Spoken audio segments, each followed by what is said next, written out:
বেশি পাকামি করিস না ফেলু, যেটা বলতে বলেছি সেটাই বল। আফ্রিকা মহাদেশ নিয়েই রচনা বল। স্যার, আফ্রিকা মহাদেশ হইল পৃথিবীর মধ্যে দ্বিতীয় বৃহত্তম মহাদেশ। পৃথিবীর বৃহত্তম মরুভূমি সাহারা এই মহাদেশেই অবস্থিত। আফ্রিকা মহাদেশের অনেক জায়গা জুড়ে রয়েছে গভীর জঙ্গল। এই জঙ্গলে নানা প্রজাতির পশু পাখি আছে, তার মধ্যে হাতিও আছে। হাতি হলো পৃথিবীর স্থলভাগের সব থেকে বড় শক্তিশালী প্রাণী।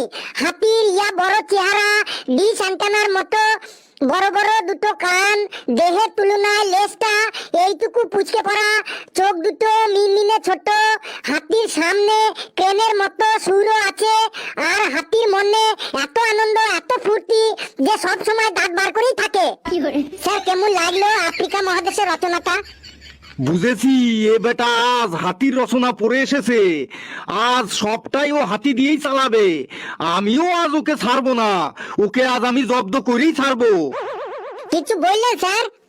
না না, তোকে কিছু বলিনি। তুই এবার শরৎকালের ওপর একটা রচনা বলতো। পারবি তো ফেলু শরৎকালের রচনা? তুই দেখ না, এটাও খুব সহজ, আমার কাছে একদম জল ভাত। স্যার, আমাদের দেশ মৌসুমী জলবায়ুর দেশ। এই মৌসুমী জলবায়ুর প্রধান বৈশিষ্ট্য হলো ঋতুচক্র। আমাদের দেশে বছরে 6টি ঋতু দেখা যায়। তার মধ্যে একটি ঋতু হলো শরৎ ঋতু বা শরৎকাল। এই শরৎকালে আকাশ পরিষ্কার থাকে, ঘাসের ওপর শিশির পড়ে, চারিদিকে কাশ ফুল ফোটে। এই শরৎকালে বাঙালির শ্রেষ্ঠ উৎসব দুর্গাপুজো হয়। দুর্গা ঠাকুরের 2 মেয়ে লক্ষ্মী ও সরস্বতী, আর 2 ছেলে কার্তিক ও গণেশ। এই গণেশ ঠাকুরের মাথাটা মানুষের নয়, হাতির। আর এই হাতি হলো পৃথিবীর স্থলভাগের সব থেকে বড় ও শক্তিশালী প্রাণী। হাতির বড় চেহারা, ডিশ অ্যান্টেনার মতো বড় বড় দুটো কান, দেহের তুলনায় লেজটা এইটুকু পুচকে পড়া, চোখ দুটো মিনমিনে ছোট, সামনে ক্রেনের মতো সুর আছে। আর হাতির মনে এত আনন্দ, এত ফুর্তি যে সব সময় ফুর্তিতে দাঁত বের করে থাকে।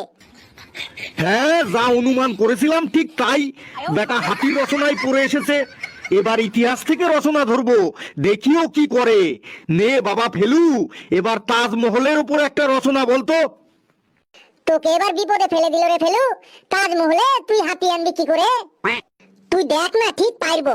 স্যার, তাজমহল হইল পৃথিবীর 7টা আশ্চর্যের মধ্যে অন্যতম। এটি ভারতের আগ্রায় অবস্থিত। সম্রাট শাহজাহান তার প্রিয়তমা স্ত্রী মমতাজের স্মৃতির উদ্দেশ্যে মার্বেল পাথর দিয়ে এই তাজমহল তৈরি করেছিলেন। তাজমহল যখন তৈরি করা হয় তখন উন্নত মানের যানবাহন ছিল না। তখন ভারী ভারী পাথর বহন করার জন্য 1000-এরও বেশি হাতি ব্যবহার করা হয়েছিল। আর এই হাতি হলো পৃথিবীর স্থলভাগের সব থেকে বড় ও শক্তিশালী প্রাণী। হাতির বড় চেহারা, ডিশ অ্যান্টেনার মতো বড় বড় দুটো কান, দেহের তুলনায় লেজটা এইটুকু পুচকে পড়া, চোখ দুটো ছোট মিনমিনে। হাতির সামনে ক্রেনের মতো সুরও আছে।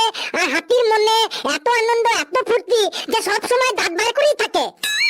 স্যার, কেমন লাগলো তাজমহলের ওপর রচনাটা?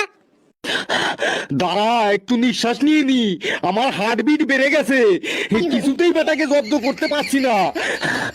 হ্যালো বন্ধুরা, আজ আমি অনেক্সবিট নামে একটি অ্যাপ সম্পর্কে কথা বলতে চাই, যেটি সবচেয়ে বিশ্বস্ত বুক মেকার।